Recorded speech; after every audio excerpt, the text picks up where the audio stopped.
स्वागत है आपका ऑनलाइन ट्यूशन पॉइंट पर। आज इस वीडियो में अपन ग्रोथ रेट्स के बारे में पढ़ने जा रहे हैं। इस वीडियो में अपन जानेंगे अर्थमेटिक ग्रोथ और जियोमेट्रिकल ग्रोथ क्या होती है, साथ में उन दोनों में क्या डिफरेंस होता है और वो कैसे किसी भी ऑर्गेनिज्म में परफॉर्म होती है।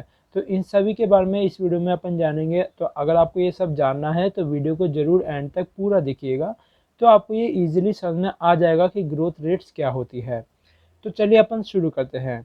ग्रोथ रेट की अगर बात करते हैं तो ग्रोथ रेट का मतलब होता है increase in growth per unit time is defined as growth. मतलब ग्रोथ इंक्रीज होती है पर यूनिट टाइम में जितनी, उसी को अपन ग्रोथ रेट बोलते हैं। अब यहीं पे अगर अपन ग्रोथ रेट की बात करें तो जैसे कि मैंने कहा, ग्रोथ रेट दो टाइप की होती है, ए अरिथमेटिक और सेकंड होती है जियोमेट्रिक। तो अगर अपन इनका बेसिक मीनिंग जान लेते हैं, अर्थमेटिक आपने स्मॉल क्लासेस में भी जाना होगा कि अर्थमेटिक एक्सप्रेशन जो होता है उसमें एक सेम वैल्यू को ऐड करते जाते हैं। उसी प्रकार यहाँ पर भी अर्थमेटिक ग्रोथ में क्या होता है, मान लीजिए ये प्लांट सेल है दो, इसमें क्या होता है, एक सेल तो मैच्योर होना स्टार्ट होती है और इसके जो आगे वाली सेल है ये कंटिन्यूसली डिवाइड करना स्टार्ट कर देती है। तो जैसे कि मान लीजिए ये तो आगे सिंपली जो नॉर्मल सेल थी वो सेल है, लेकिन ये आगे डिवाइड हो जाती है और ये दो सेल बन जाती है। और फिर आगे ये ही सेल फिर से ये दोनों इस बार मैच्योर होती है और इस बार ये जो सेल है ये आगे डिवाइड करती है। तो इससे ये दो एरो निकलते हैं, इससे भी ये दो एरो। और इस वाले में वापस ये जो सेल होती है लास्ट वाली, ये कंटिन्यूसली डिवाइड करती है, जिसके कारण ये जो तीनों सेल होती है ये तो मैच्योर हो जाती है और ये जो चौथी सेल है इसमें वापस डिवीज़न होता है और ये दो न्यू सेल बना देती है। तो इसी को अपन अर्थमेटिक ग्रोथ बोलते हैं। लेकिन यहीं पे अगर अपन जियोमेट्रिक ग्रोथ की बात करते हैं तो यहाँ पे एक सिंपल सा एक्सप्रेशन है। यहाँ पे जितनी भी सेल्स होती है सबकी सब कंटिन्यूसली डिवाइड करती है, इसलिए यहाँ पे क्या होता है, यहाँ से 2 से 4 सेल हो जाती है, 4 से फिर यहाँ पे 8 हो जाती है सेल्स। ठीक है, ये ऐसे करके ये ग्रोथ इंक्रीज होती रहता है। इसलिए अगर अपन बात करें तो ग्रोथ ज़्यादा किस में शो होती है, तो ग्रोथ ज़्यादा जियोमेट्रिकल ग्रोथ में शो होती है। वहीं पे कांस्टेंट ग्रोथ किस में शो होती है, अर्थमेटिक में। तो ये दोनों का एक इजी सा डिफरेंस है कि जो ग्रोथ रेट होती है वो अर्थमेटिक में कांस्टेंट रहती है, लेकिन जियोमेट्रिकल में ग्रोथ रेट ज़्यादा होती है अर्थमेटिक से। अब यहाँ पे एक एनसीईआरटी में डायग्राम दिया गया है, जिस डायग्राम में एक एम्ब्रियो के डेवलपमेंट को शो किया गया है। उस एम्ब्रियो के डेवलपमेंट में बोथ जियोमेट्रिकल और बोथ अर्थमेटिक ग्रोथ को शो किया गया है। तो वो डायग्राम भी अपन एक बार देख लेते हैं। तो वहाँ पे अपन जानते हैं एक जायगोट सेल होती है जो एक सिंगल सेल होती है, उसमें डिवीज़न होता है पहले फेज़ में। उसके कारण क्या होता है, दो सेल्स बन जाती हैं, ये दो सेल्स बन चुकी हैं।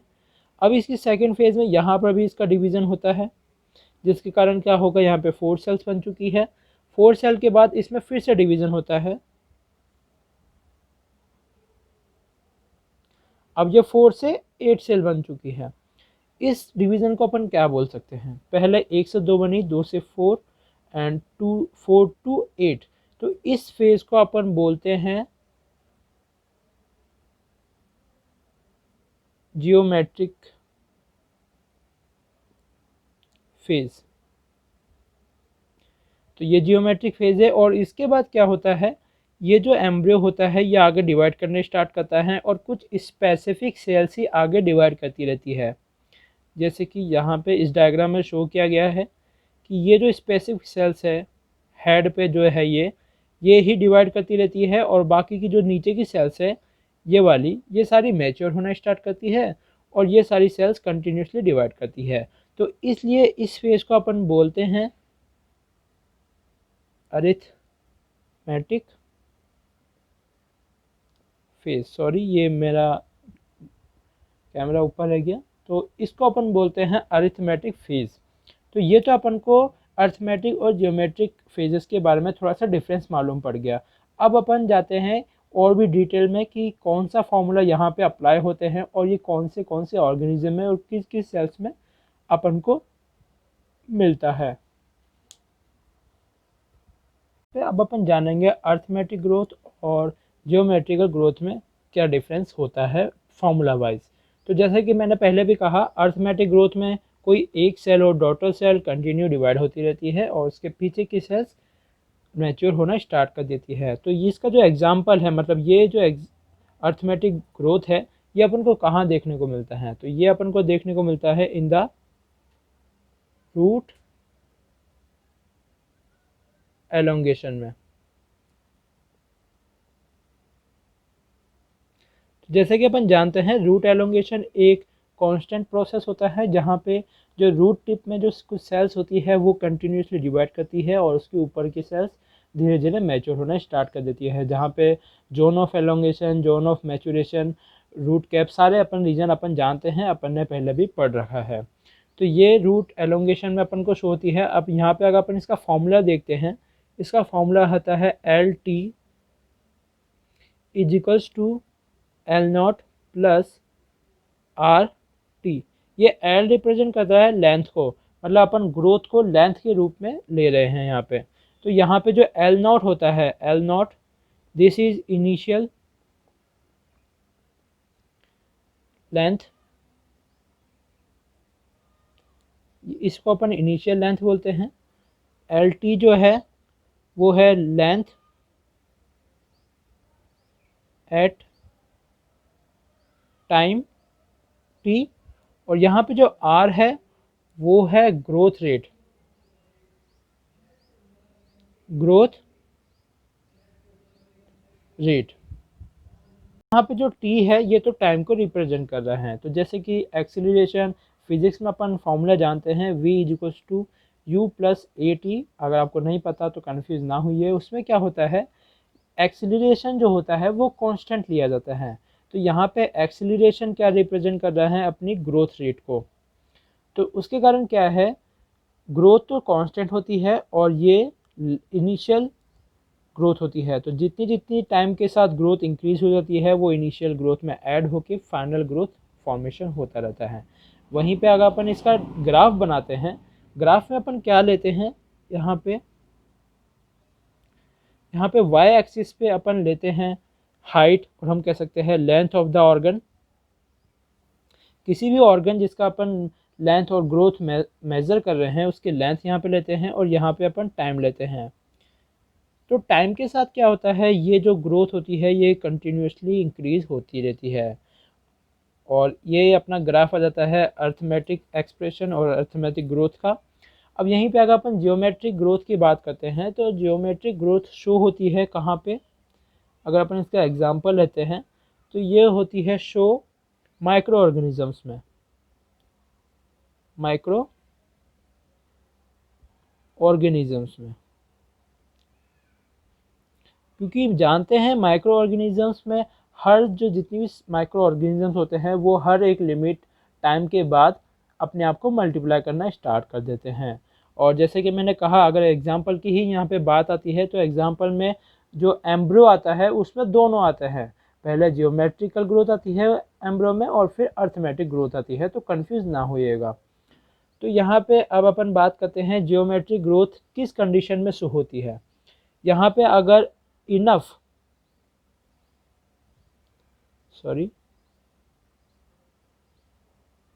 यहाँ पे अगर इनफ फूड स्टोरेज और साथ में जितनी भी अदर कंडीशंस होती है, न्यूट्रिएंट्स, ऑक्सीजन, एयर, सब कुछ जो अवेलेबल होती है, उसके कारण क्या होता है, माइक्रो ऑर्गेनिजम्स अपने आप को मल्टीप्लाई करते हैं। तो इसमें 3 फेजेस आती है जियोमेट्रिकल ग्रोथ में। सबसे पहले आती है लैग फेज। इस फेज में क्या होता है, जो ग्रोथ होती है स्लो होती है क्योंकि कंडीशंस अभी नॉर्मल है और माइक्रो ऑर्गेनिजम्स भी बहुत कम मात्रा में है, इसलिए यह इसको अपन बोलते हैं स्लो फेज। यहाँ पे स्लो ग्रोथ होती है।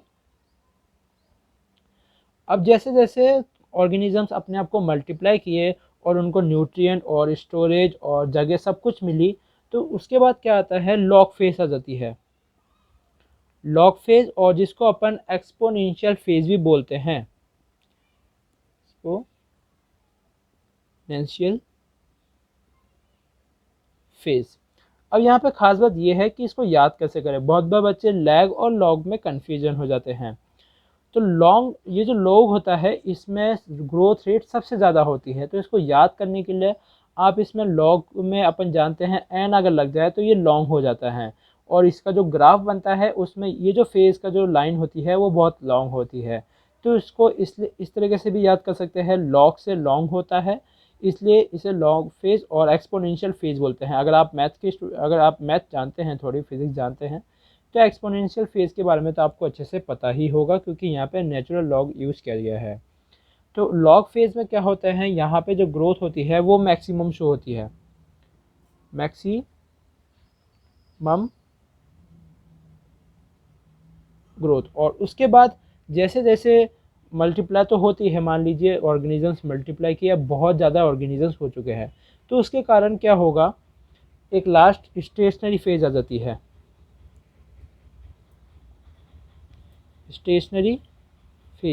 स्टेशनरी फेज आने का कारण क्या होता है, इसका कारण होता है shortage of space, food and साथ में अक्यूमुलेशन ऑफ टॉक्सिन्स। ग्रोथ इसके कारण यहाँ पे स्लो हो जाती है, और हम कह सकते हैं स्टेशनरी हो जाती है। तो यहाँ पे अगर अपन अगर फॉर्मूले की बात करते हैं मैथमेटिकली, तो यहाँ पे जो फॉर्मूला आता है वो आता है W1 = W0 ERT। ये यहाँ पे इसका फॉर्मूला आता है।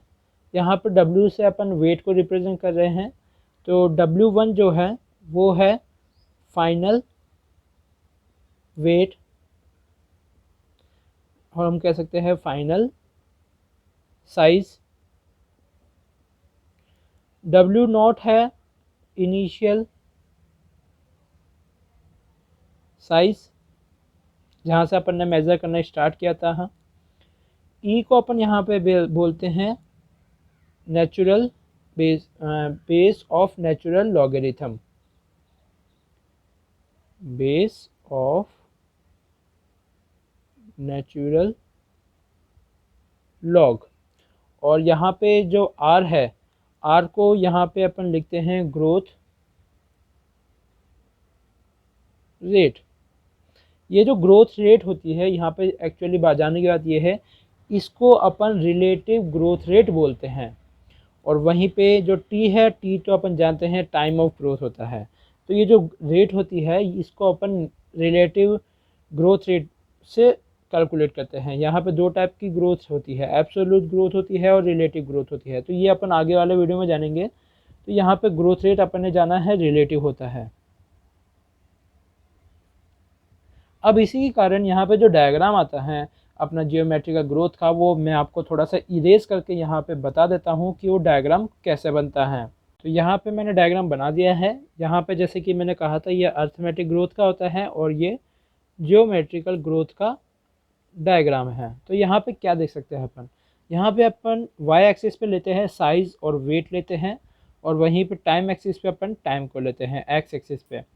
तो यहाँ पे जो इनिशियल जो फेज़ होती है, जैसे कि मैंने कहा लैग फेज़ होती है, जहाँ पे ग्रोथ एकदम स्लो होती है। तो जैसे कि अपन देख सकते हैं यहाँ पे ग्रोथ एकदम स्लो है, लेकिन जैसे ही लॉग फेज़ आती है इसकी ग्रोथ मैक्सिमम हो जाती है, और ये अपने साइज़ में इंक्रीज शो करता है।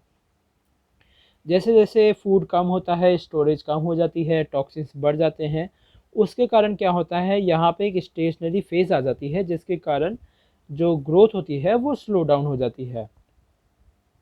तो ये तो अपना स्टेशनरी ग्रोथ का डायग्राम ग्राफ आ जाता है।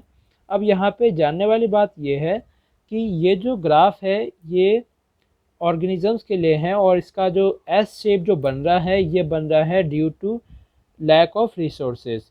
और यहाँ पे अगर आपको 2-4 ग्राफ दिए गए हो जहाँ पे अपन को पता लगाना हो कि एक्चुअल सही ग्राफ कौन सा है, तो यहाँ पे जानने की बात ये है, यहाँ पे जो ग्राफ स्टार्ट होता है एस ग्राफ, ये कभी भी 0 से स्टार्ट नहीं होता, ये हमेशा थोड़ा सा ऊपर से ही स्टार्ट होता है, ठीक है। और बाद में जाके ये स्टेशनरी हो जाता है टाइम के साथ।